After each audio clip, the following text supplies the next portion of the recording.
नमस्कार, कहानी बैरल में आपका स्वागत है। लीजिए पेश है मुंशी प्रेमचंद द्वारा लिखित कहानी जुलूस। पूर्ण स्वराज्य का जुलूस निकल रहा था। कुछ युवक, कुछ बूढ़े, कुछ बालक झंडियां और झंडे लिए वंदे मातरम गाते हुए माल के सामने से निकले। दोनों तरफ दर्शकों की दीवारें खड़ी थीं, मानो उन्हें इस लक्ष्य से कोई सरोकार नहीं है, मानो यह कोई तमाशा है और उनका काम केवल खड़े खड़े देखना है। शंभुनाथ ने दुकान की पटरी पर खड़े होकर अपने पड़ोसी दीनदयाल से कहा, सब के सब काल के मुंह में जा रहे हैं, आगे सवारों का दल मार मार भगा देगा। दीनदयाल ने कहा, महात्मा जी भी सठिया गए हैं। जुलूस निकालने से स्वराज्य मिल जाता तो अब तक कब का मिल गया होता। और जुलूस में है कौन लोग? देखो, लौंडे, लफंगे, सिरफिरे। शहर का कोई बड़ा आदमी नहीं। मैकू चट्टियों और स्लीपरों की माला गर्दन में लटकाए खड़ा था। इन दोनों सेठों की बातें सुनकर हंसा। शंभू ने पूछा, क्यों हंसे मैकू? आज रंग चोखा मालूम होता है। मैकू हंसा इस बात पर जो तुमने कही कि कोई बड़ा आदमी जुलूस में नहीं है। बड़े आदमी क्यों जुलूस में आने लगे? उन्हें इस राज में कौन आराम नहीं है? बंगलों और महलों में रहते हैं, मोटरों पर घूमते हैं, साहबों के साथ दावतें खाते हैं। कौन तकलीफ है? मर तो हम लोग रहे हैं जिन्हें रोटियों का ठिकाना नहीं। इस बखत कोई टेनिस खेलता होगा, कोई चाय पीता होगा, कोई ग्रामोफोन लिए गाना सुनता होगा, कोई पार्क की सैर करता होगा। यहां आए पुलिस के कोड़े खाने के लिए। तुमने भी भली कही। शंभू, तुम यह सब बातें क्या समझोगे मैकू?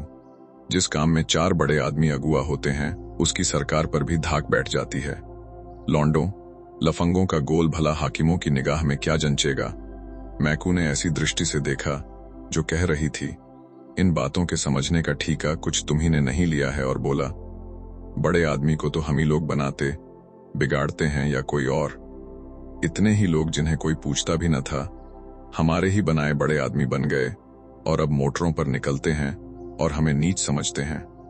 यह लोगों की तकदीर की खूबी है कि जिसकी जरा बढ़ती हुई और उसने हमसे आंखें फेरी।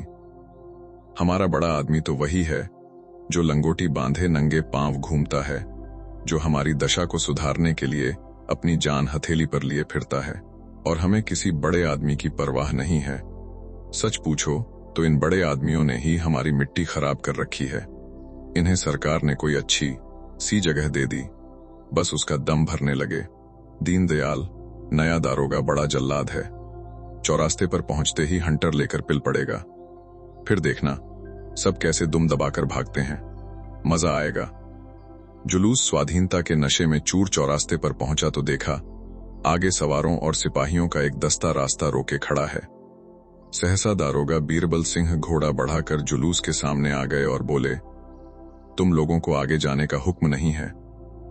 जुलूस के बूढ़े नेता इब्राहिम अली ने आगे बढ़कर कहा, मैं आपको इत्मीनान दिलाता हूं, किसी किस्म का दंगा फसाद न होगा। हम दुकानें लूटने या मोटरें तोड़ने नहीं निकले हैं। हमारा मकसद इससे कहीं ऊंचा है। बीरबल, मुझे यह हुक्म है कि जुलूस यहां से आगे न जाने पाए। इब्राहिम, आप अपने अफसरों से जरा पूछ न लें। बीरबल, मैं इसकी कोई जरूरत नहीं समझता। इब्राहिम, तो हम लोग यहीं बैठते हैं। जब आप लोग चले जाएंगे तो हम निकल जाएंगे। बीरबल, यहां खड़े होने का भी हुक्म नहीं है, तुमको वापस जाना पड़ेगा। इब्राहिम ने गंभीर भाव से कहा, वापस तो हम न जाएंगे। आपको या किसी को भी हमें रोकने का कोई हक नहीं। आप अपने सवारों, संगीनों और बंदूकों के जोर से हमें रोकना चाहते हैं, रोक लीजिए, मगर आप हमें लौटा नहीं सकते। न जाने वह दिन कब आएगा जब हमारे भाई बंद ऐसे हुक्मों की तामील करने से साफ इनकार कर देंगे जिनकी मंशा महज कौम को गुलामी की जंजीरों में जकड़े रखना है। बीरबल ग्रेजुएट था, उसका बाप सुपरिंटेंडेंट पुलिस था, उसकी नस नस में रोब भरा हुआ था। अफसरों की दृष्टि में उसका बड़ा सम्मान था। खासा गोरा चिट्टा, नीली आंखों और भूरे बालों वाला तेजस्वी पुरुष था। शायद जिस वक्त वह कोट पहनकर ऊपर से हैट लगा लेता तो वह भूल जाता था कि मैं भी यहां का रहने वाला हूं। शायद वह अपने को राज्य करने वाली जाति का अंग समझने लगता था। मगर इब्राहिम के शब्दों में जो तिरस्कार भरा हुआ था, उसने जरा देर के लिए उसे लज्जित कर दिया, पर मुआमला नाजुक था। जुलूस को रास्ता दे देता है तो जवाब तलब हो जाएगा, वहीं खड़ा रहने देता है तो यह सब न जाने कब तक खड़े रहें। इस संकट में पड़ा हुआ था कि उसने डीएसपी को घोड़े पर आते देखा। अब सोच विचार का समय न था, यही मौका था कारगुजारी दिखाने का। उसने कमर से बेटन निकाल लिया और घोड़े को एड लगाकर जुलूस पर चढ़ाने लगा। उसे देखते ही और सवारों ने भी घोड़ों को जुलूस पर चढ़ाना शुरू कर दिया। इब्राहिम दारोगा के घोड़े के सामने खड़ा था। उसके सिर पर एक बेटन ऐसे जोर से पड़ा कि उसकी आंखें तिलमिला गईं। खड़ा न रह सका, सिर पकड़कर बैठ गया। उसी वक्त दारोगा जी के घोड़े ने दोनों पांव उठाए और जमीन पर बैठा हुआ इब्राहिम उसकी टापों के नीचे आ गया। जुलूस अभी तक शांत खड़ा था। इब्राहिम को गिरते देखकर कई आदमी उसे उठाने के लिए लपके, मगर कोई आगे न बढ़ सका। उधर सवारों के डंडे बड़ी निर्दयता से पड़ रहे थे। लोग हाथों पर डंडों को रोकते थे और अविचलित रूप से खड़े थे। हिंसा के भावों में प्रभावित न हो जाना उसके लिए प्रतिक्षण कठिन होता जाता था। जब आघात और अपमान ही सहना है, तो फिर हम भी इस दीवार को पार करने की क्यों न चेष्टा करें। लोगों को ख्याल आया शहर के लाखों आदमियों की निगाहें हमारी तरफ लगी हुई हैं। यहां से यह झंडा लेकर हम लौट जाएं तो फिर किस मुंह से आजादी का नाम लेंगे। मगर प्राण रक्षा के लिए भागने का किसी को ध्यान भी न आता था। यह पेट के भक्तों, किराए के टट्टुओं का दल न था। यह स्वाधीनता के सच्चे स्वयंसेवकों का, आजादी के दीवानों का संगठित दल था। अपनी जिम्मेदारियों को खूब समझता था। इतने ही के सिरों से खून जारी था, कितने ही के हाथ जख्मी हो गए थे। एक हल्ले में यह लोग सवारों की सफों को चीर सकते थे, मगर पैरों में बेड़ियां पड़ी हुई थीं, सिद्धांत की, धर्म की, आदर्श की। 10-12 मिनट तक यूं ही डंडों की बौछार होती रही और लोग शांत खड़े रहे। इस मार धाड़ की खबर एक क्षण में बाजार में जा पहुंची। इब्राहिम घोड़े से कुचल गए, कई आदमी जख्मी हो गए, कई के हाथ टूट गए, मगर न वे लोग पीछे फिरते हैं और न पुलिस उन्हें आगे जाने देती है। मैकू ने उत्तेजित होकर कहा, अब तो भाई यहां नहीं रहा जाता, मैं भी चलता हूं। दीनदयाल ने कहा, हम भी चलते हैं भाई, देखी जाएगी। शंभू 1 मिनट तक मौन खड़ा रहा। एक उसने भी दुकान बढ़ाई और बोला, एक दिन तो मरना ही है, जो कुछ होना है हो।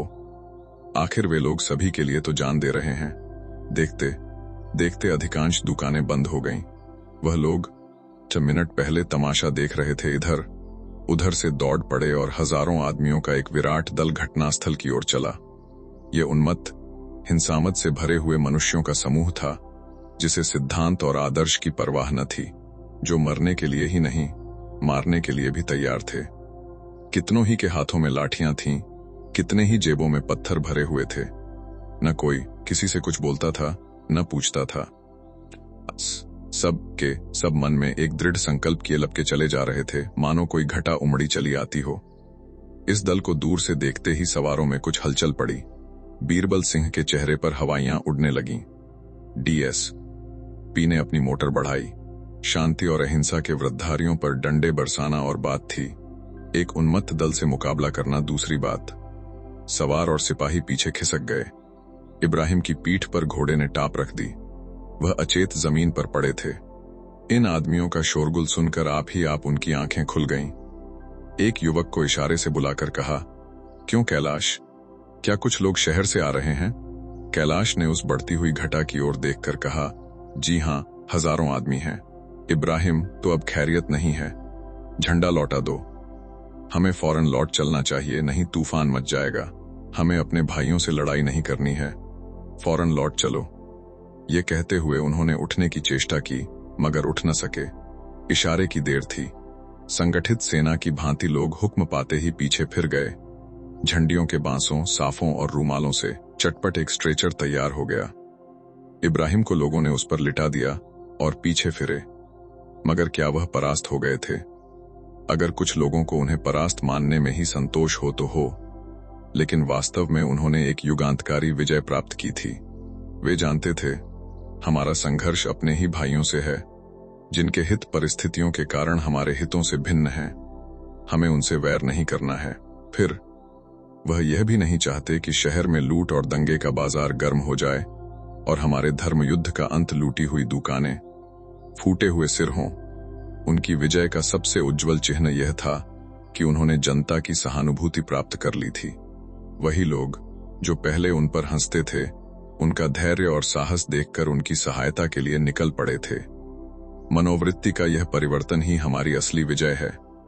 हमें किसी से लड़ाई करने की जरूरत नहीं, हमारा उद्देश्य केवल जनता की सहानुभूति प्राप्त करना है, उसकी मनोवृत्तियों को बदल देना है। जिस दिन हम इस लक्ष्य पर पहुंच जाएंगे, उसी दिन स्वराज्य सूर्य उदय होगा। 3 दिन गुजर गए थे। बीरबल सिंह अपने कमरे में बैठे चाय पी रहे थे और उनकी पत्नी मिट्ठन बाई शिशु को गोद में लिए सामने खड़ी थीं। बीरबल सिंह ने कहा, मैं क्या करता उस वक्त? पीछे डीएसपी खड़ा था। अगर उन्हें रास्ता दे देता तो अपनी जान मुसीबत में फंसती। मिट्ठन बाई ने सिर हिलाकर कहा, तुम कम से कम इतना तो कर ही सकते थे कि उन पर डंडे न चलाने देते। तुम्हारा काम आदमियों पर डंडे चलाना है। तुम ज्यादा से ज्यादा उन्हें रोक सकते थे। कल को तुम्हें अपराधियों को बेंत लगाने का काम दिया जाए तो शायद तुम्हें बड़ा आनंद आएगा। क्यों? बीरबल सिंह ने खिसिया कर कहा, तुम तो बात नहीं समझती हो। मिट्ठन बाई, मैं खूब समझती हूं। डीएसपी पीछे खड़ा था। तुमने सोचा होगा ऐसी कारगुजारी दिखाने का अवसर शायद फिर कभी मिले या न मिले। क्या तुम समझते हो उस दल में कोई भला आदमी न था? उसमें कितने आदमी ऐसे थे जो तुम्हारे जैसों को नौकर रख सकते हैं? विद्या में तो शायद अधिकांश तुमसे बढ़े हुए होंगे, मगर तुम उन पर डंडे चला रहे थे और उन्हें घोड़े से कुचल रहे थे। वाहरी जवां मर्दी। बीरबल सिंह ने बहयाई की हंसी के साथ कहा, डीएसपी ने मेरा नाम नोट कर लिया है। सच। दारोगा जी ने समझा था कि यह सूचना देकर वह मिट्ठन बाई को खुश कर देंगे। सज्जनता और भलमनसी आदि ऊपर की बातें हैं, दिल से नहीं जबान से कही जाती हैं। स्वार्थ दिल की गहराइयों में बैठा होता है, वह गंभीर विचार का विषय है। मगर मिट्ठन बाई के मुख पर हर्ष की कोई रेखा न नजर आई। ऊपर की बातें शायद गहराइयों तक पहुंच गई थीं। बोली, जरूर कर लिया होगा और शायद तुम्हें जल्दी तरक्की भी मिल जाए, मगर बेगुनाहों के खून से हाथ रंगकर तरक्की पाई तो क्या पाई? यह तुम्हारी कारगुजारी का इनाम नहीं, तुम्हारे देशद्रोह की कीमत है। तुम्हारी कारगुजारी का इनाम तो तब मिलेगा जब तुम किसी खूनी को खोज निकालोगे, किसी डूबते हुए आदमी को बचा लोगे। एकाएक एक सिपाही ने बरामदे में खड़े होकर कहा, हुजूर, यह लिफाफा लाया हूं। बीरबल सिंह ने बाहर निकलकर लिफाफा ले लिया और भीतर की सरकारी चिट्ठी निकालकर पढ़ने लगे। पढ़कर उसे मेज पर रख दिया। मिट्ठन ने पूछा, क्या तरक्की का परवाना आ गया? बीरबल सिंह ने झेंप कर कहा, तुम तो बनाती हो। आज फिर कोई जुलूस निकलने वाला है, मुझे उसके साथ रहने का हुक्म हुआ है। मिट्ठन, फिर तो तुम्हारी चांदी है, तैयार हो जाओ। आज फिर वैसे ही शिकार मिलेंगे, खूब बढ़कर हाथ दिखलाना। डीएसपी भी जरूर आएंगे, अब कि तुम इंस्पेक्टर हो जाओगे। सच। बीरबल सिंह ने माथा सिकोड़ कर कहा, कभी कभी तुम सिर पैर की बातें करने लगती हो। मान लो मैं जाकर चुपचाप खड़ा रहूं तो क्या नतीजा होगा? मैं नालायक समझा जाऊंगा और मेरी जगह कोई दूसरा आदमी भेज दिया जाएगा। कहीं शुभा हो गया कि मुझे स्वराज्यवादियों से सहानुभूति है तो कहीं का न रहूंगा। अगर बर्खास्त भी न हुआ तो लैन की हाजिरी तो हो ही जाएगी। आदमी जिस दुनिया में रहता है उसी का चलन देखकर काम करता है। मैं बुद्धिमान न सही, पर इतना जानता हूं कि ये लोग देश और जाति का उद्धार करने के लिए ही कोशिश कर रहे हैं। यह भी जानता हूं कि सरकार इस ख्याल को कुचल डालना चाहती है। ऐसा गधा नहीं हूं कि गुलामी की जिंदगी पर गर्व करूं, लेकिन परिस्थिति से मजबूर हूं। बाजे की आवाज कानों में आई।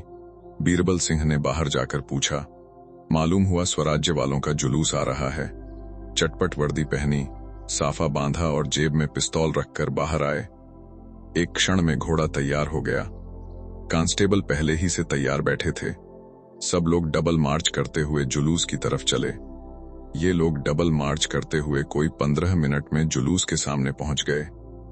इन लोगों को देखते ही अगणित कंठों से वंदे मातरम की एक ध्वनि निकली, मानो मेघमंडल में गर्जन का शब्द हुआ हो। फिर सन्नाटा छा गया। उस जुलूस में और इस जुलूस में कितना अंतर था।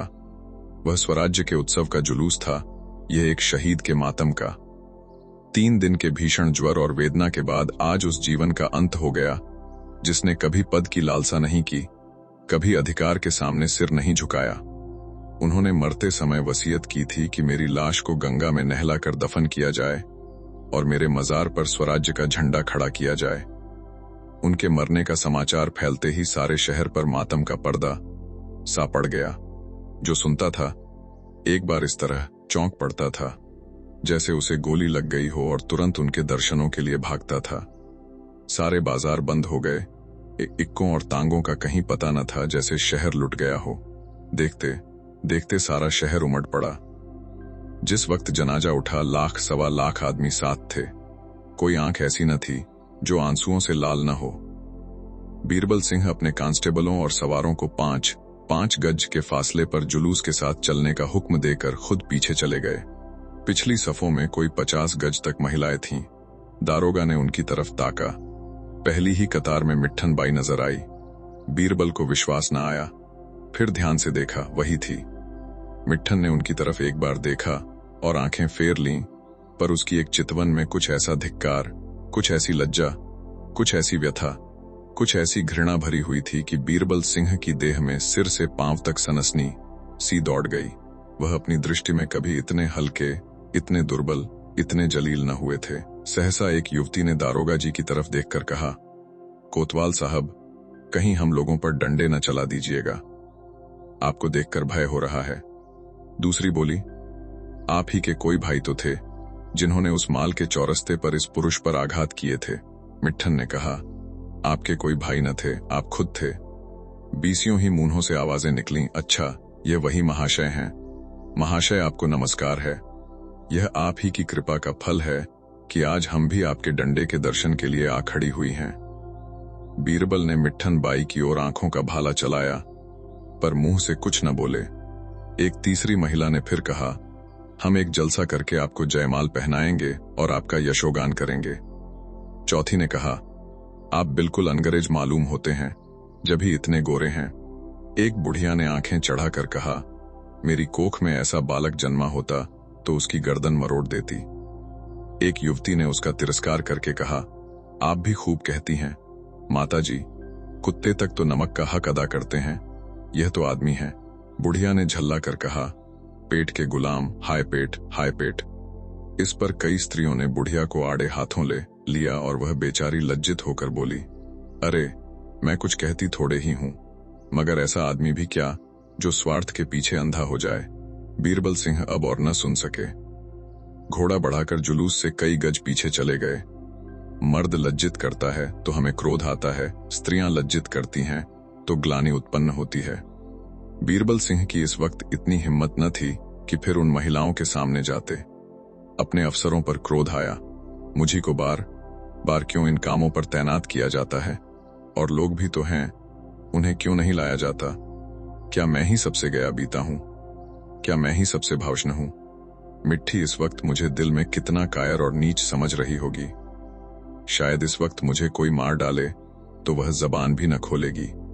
शायद मन में प्रसन्न होगी कि अच्छा हुआ, अभी कोई जाकर साहब से कह दे कि बीरबल सिंह की स्त्री जुलूस में निकली थी तो कहीं का न रहूं।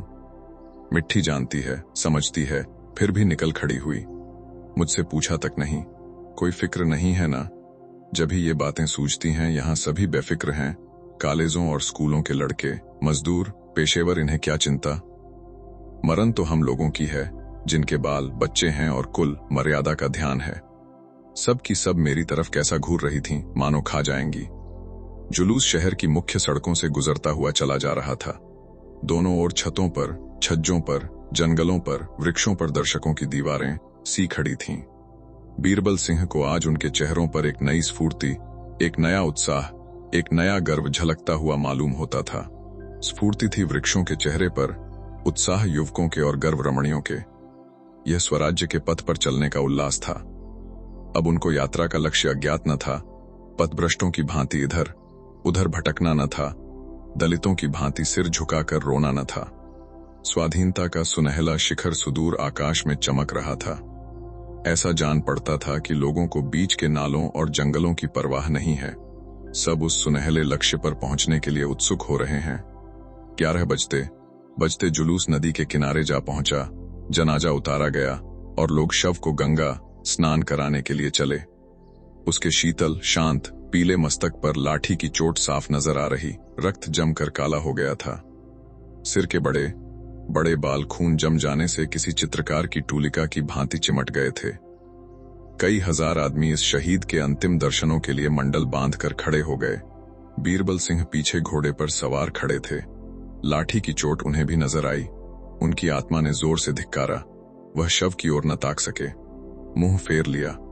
जिस मनुष्य के दर्शनों के लिए, जिनके चरणों की रज मस्तक पर लगाने के लिए लाखों आदमी विकल हो रहे हैं, उसका मैंने इतना अपमान किया।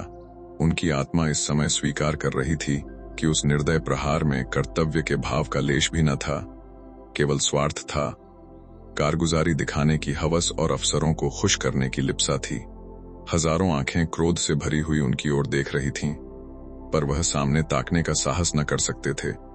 एक कांस्टेबल ने आकर प्रशंसा की।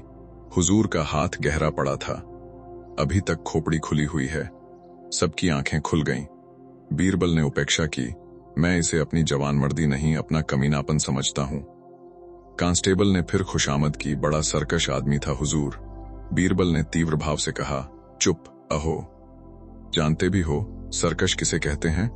सरकश वे कहलाते हैं जो डाके मारते हैं, चोरी करते हैं, खून करते हैं। उन्हें सरकश नहीं कहते जो देश की भलाई के लिए अपनी जान हथेली पर लिए फिरते हों। हमारी बदनसीबी है कि जिनकी मदद करनी चाहिए उनका विरोध कर रहे हैं।